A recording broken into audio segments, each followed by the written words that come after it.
कहानी की शुरुआत में हम एक ब्लैक आदमी को देखते हैं जो आधी रात को एक सुनसान सड़क पर गुजर रहा होता है। वो रास्ता भटक गया था, इसलिए वो फोन पर किसी से एड्रेस पूछ रहा होता है। तभी अचानक एक सफेद कार उसका पीछा करने लगती है और जल्दी उस ब्लैक आदमी को पता चल जाता है कि कोई उसका पीछा कर रहा है। ये देखकर वो घबरा जाता है और अपना रास्ता बदलकर दूसरी तरफ जाने लगता है। कुछ दूर आगे आने के बाद उसे लगा कि शायद उसका पीछा करने वाली गाड़ी चली गई, लेकिन तभी पीछे से एक आदमी जिसने अपने चेहरे को मास्क से छुपाया हुआ था, वो उस ब्लैक आदमी पर हमला करके उसको बेहोश कर देता है और उसे घसीटते हुए अपने कार के डिक्की में बंद करके ले जाता है।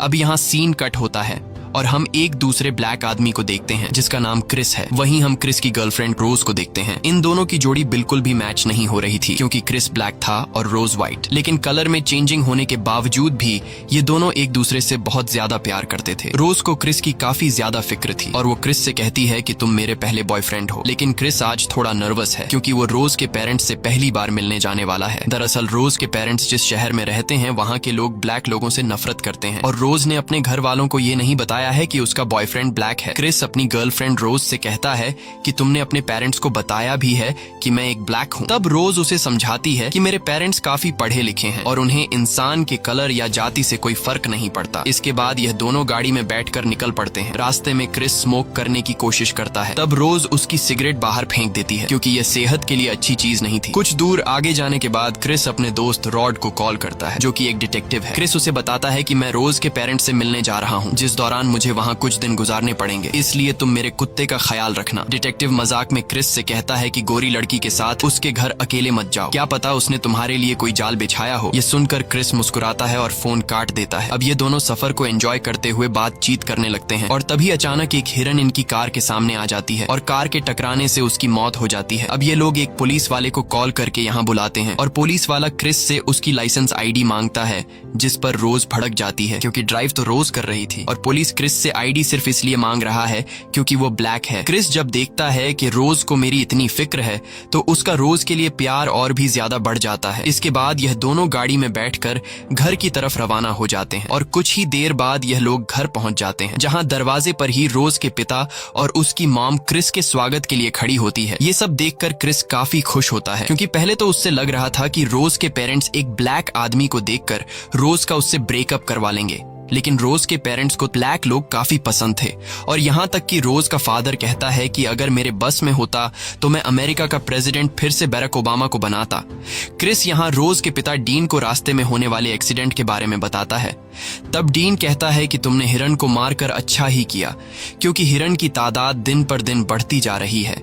इसके बाद डीन क्रिस को घर का टूर देने लगता है और उसे अपने फादर की तस्वीर दिखाता है जिन्होंने ओलंपिक्स में रेस की थी, लेकिन वो रेस में दूसरे नंबर पर आए थे और पहले नंबर पर एक ब्लैक प्लेयर आया था। फिर वो उसे रोज की मॉम मिसी का ऑफिस दिखाता है जो कि एक साइकाइट्रिस्ट है।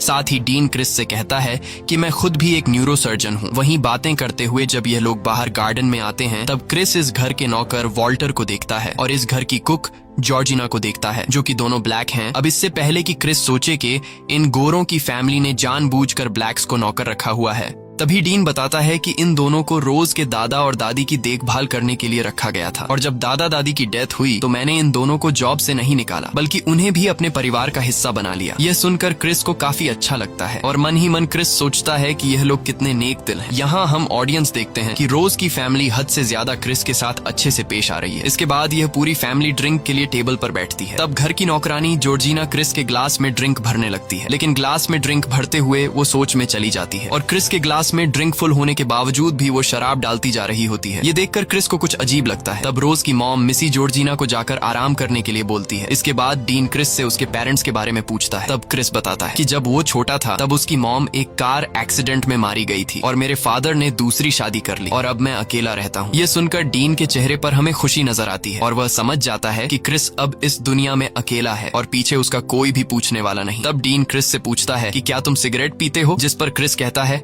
हाँ, लेकिन मैं यह आदत जल्द ही छोड़ना चाहता हूँ। तब डीन कहता है कि अगर तुम सिगरेट पीना छोड़ना चाहते हो तो तुम्हें रोज की मॉम मिसी से मदद ले सकते हो। क्रिस पूछता है वो कैसे, जिस पर डीन उसे बताता है कि पहले मैं भी सिगरेट पिया करता था, लेकिन जब मिसी ने मुझे हिप्नोटाइज किया तब से मुझे सिगरेट पीने से घिन आती है। मिसी क्रिस से कहती है कि अगर तुम चाहो तो मैं तुम्हें हिप्नोटाइज करके तुम्हारी ये सिगरेट की लत हमेशा के लिए छुड़वा सकती हूँ, लेकिन क्रिस समझदारी से मना कर देता है। कुछ देर बाद रोज का भाई जेरी भी वहां आ जाता है और जब यह लोग रात को डिनर कर रहे होते हैं तब क्रिस देखता है कि इस घर की नौकरानी उसे अजीब तरह से घूर रही है। क्रिस इस पर ज्यादा ध्यान नहीं देता और डिनर करने लगता है। डिनर के दौरान जेरी क्रिस से काफी अजीब सवाल पूछने लगता है कि तुम्हें बास्केटबॉल खेलना आता है और तुम्हें एक MMA फाइटर होना चाहिए था। साथ ही वह क्रिस को फाइट के लिए चैलेंज करता है, लेकिन बाकी लोग उसे चुपचाप बैठने को बोलते हैं। डिनर के बाद रोज काफी गुस्से में होती है क्योंकि आज उसकी फैमिली थोड़ा अजीब बिहेव कर रही थी, इसलिए रोज क्रिस से अपने भाई के बिहेवियर के लिए माफी मांगती है, लेकिन क्रिस इन बातों को दिल पर नहीं लेता। रात को रोज तो सो जाती है, लेकिन क्रिस को नींद नहीं आती, इसलिए वह सिगरेट पीने के लिए घर से बाहर जाता है। तभी वह देखता है कि घर का नौकर वॉल्टर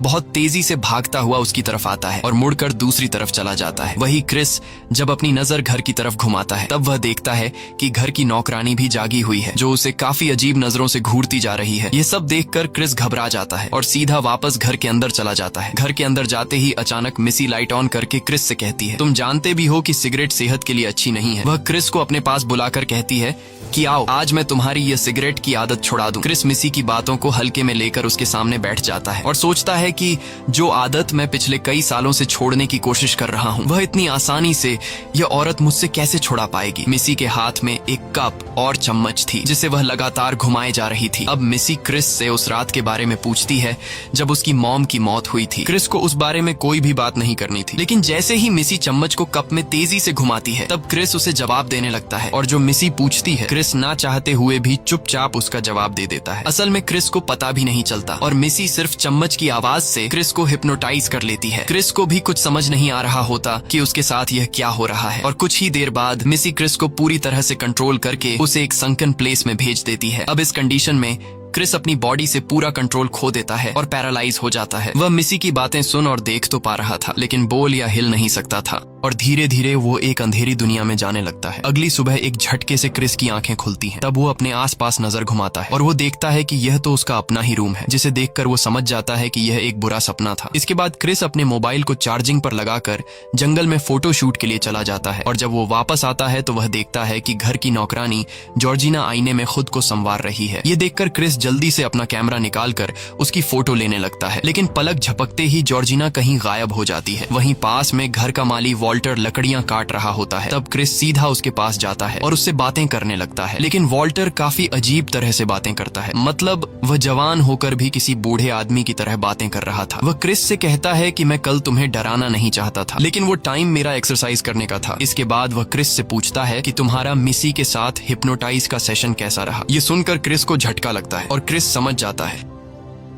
कि कल रात जो कुछ हुआ था वह कोई सपना नहीं था, बल्कि रियल में मिसी ने उसे हिप्नोटाइज किया था। ये सब जाकर वह सीधा रोज को बताता है कि तुम्हारी मॉम ने कल रात मुझे हिप्नोटाइज किया था और अब मुझे सिगरेट के बारे में सोचकर भी उल्टी आ रही है। अब इनकी यह बातें चल ही रही होती हैं कि बाहर से गाड़ियों के शोर की आवाज आती है। तब हम देखते हैं कि उनके घर पार्टी के लिए बहुत सारे अमीर लोग आए हैं और वह सभी वाइट लोग होते हैं। लेकिन यहाँ हमें एक अजीब बात देखने को मिलती है कि वो लोग यहाँ के नौकर वॉल्टर को गले लगा रहे होते हैं। जब वह लोग क्रिस को देखते हैं तो सभी क्रिस के पास आते हैं और क्रिस से अजीब अजीब सवाल करने लगते हैं। साथ ही वो लोग क्रिस की बॉडी शेप की तारीफ करते हैं और उसकी बॉडी पर हाथ फेरकर उसे फील करने लगते हैं। ये सब देखकर क्रिस को काफी अजीब लगने लगता है। वहीं क्रिस को इन सब के बीच एक अपने जैसा ब्लैक लड़का दिखाई देता है, जिसे देखकर क्रिस सीधा उससे मिलने जाता है। ये आदमी अपना नाम लोगन बताता है और जवान होने के बावजूद उसने किसी बूढ़े की तरह कपड़े पहने हुए थे। वहीं लोगन की पत्नी भी आ जाती है जो कि एक वाइट थी और लोगन से वह उम्र में करीब 30 साल बड़ी थी। यहाँ हम एक चीज नोटिस करते हैं कि यहाँ क्रिस के अलावा जितने भी ब्लैक लोग हैं उन सभी ने अपने सिर को छुपा कर रखा है। यहाँ का माली वॉल्टर जो हमेशा हैट पहनता है, लोगन ने भी वैसी ही हैट पहनी हुई है और इस घर की नौकरानी जॉर्जिना ने भी अपने बालों से माथे को छुपा रखा है। वेल, इसके पीछे क्या रीजन है ये तो हमें आगे ही पता चलेगा। कुछ देर बाद क्रिस मिलता है जिम हडसन नाम के एक आदमी से, जो कि एक आर्ट गैलरी का ओनर है, और वह क्रिस के खींचे हुए फोटोज की तारीफ करता है। हडसन बताता है कि वह भी एक फोटोग्राफर बनना चाहता था, लेकिन एक बीमारी की वजह से वह अंधा हो गया है। इसके बाद क्रिस वापस ऊपर अपने कमरे में जाता है और हम देखते हैं कि उसके जाते ही सभी लोगों ने बात करना बंद कर दिया और ऊपर क्रिस को देखने लगते हैं, जैसे कि वो लोग सिर्फ क्रिस को दिखाने के लिए ही बातें कर रहे थे। क्रिस कमरे में देखता है कि उसका मोबाइल कोई बार बार चार्जर से निकाल रहा है और उसे लगता है कि शायद ये जॉर्जिना का काम है। कुछ देर बाद जॉर्जिना आती है और वह क्रिस से माफी मांगती है कि शायद कमरे की सफाई करते हुए